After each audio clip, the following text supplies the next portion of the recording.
Welcome to Faith in 5, a weekly video devotional designed to discuss practical spiritual concepts in 5 minutes or less. I'm your host, Mark Vandella. I don't know about you, but for me, I've spent the last probably 6 weeks wading through email after email after email that had some big announcement. It was always, drum roll please, or don't miss it, or even, behold, our biggest sale ever.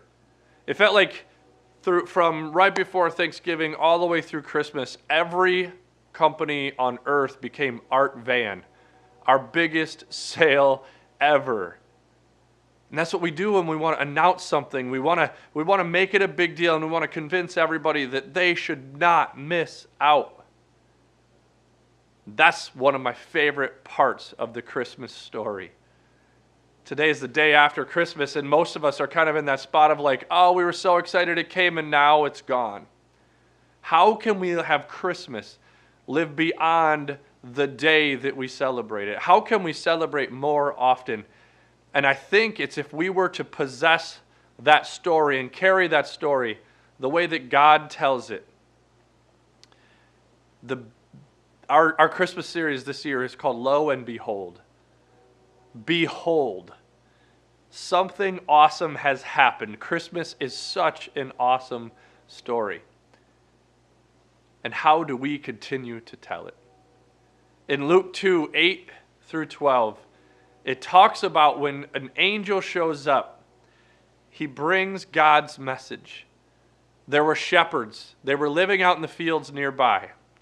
They were keeping watch over their flock. So they're alone. Shepherds live outside with sheep, so they are dirty. They're unkept. They probably talk to sheep more than they do people. But an angel shows up and says, behold, I have good news. And the shepherds were kind of freaking out. They're scared, right? But the angel says, don't be afraid. Don't be afraid. Not just about right now me showing up, but don't be afraid anymore. Because you're included. The angel says, I bring you good news that will cause great joy for all the people. Today in the town of David, a Savior has been born. To you, He is the Messiah, the Lord. For you, for all people. The Christmas story can live well beyond Christmas. This is the beginning of Jesus' ministry. This is the beginning of God coming here to be a part of our lives. And the parts of the story that just stand out, first is who? Who does the angel appear to?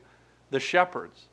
Right? The socially low we've talked about, and most of the time that's the kind of the normal direction of conversations about Christmas when we tell that story.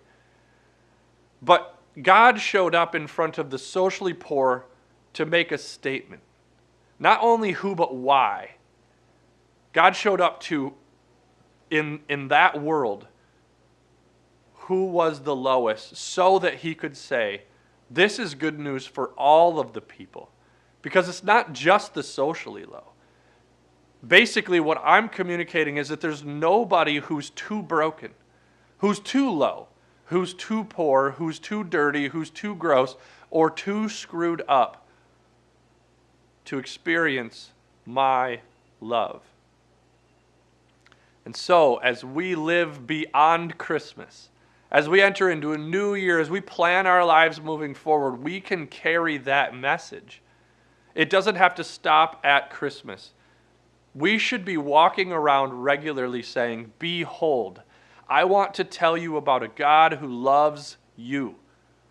He loved me enough, no matter what I've done, no matter where I have been, even when I still am gross and broken and imperfect. He loves me, and guess what? He also loves you. This is good news. And so as we live out our faith, as we engage life beyond Christmas, I would just ask that we try to carry that story, that we continue to live a life, and we continue to use our words that say, behold, I have good news.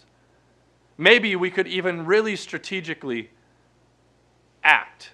Take one act in the next week so that we could start this habit of living Christmas beyond the day. And maybe we would go out and we would intentionally tell someone that they are loved. Make sure we communicate to them that they are loved. And maybe better yet, that we forgive someone who doesn't deserve it.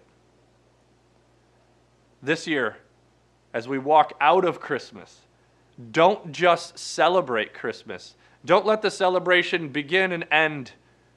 Let's experience it. Let's start sharing that message. Behold, I have good news. God came for all people, no matter what, no matter what, no matter what. This year and into the new year, engage your faith and keep telling God's story.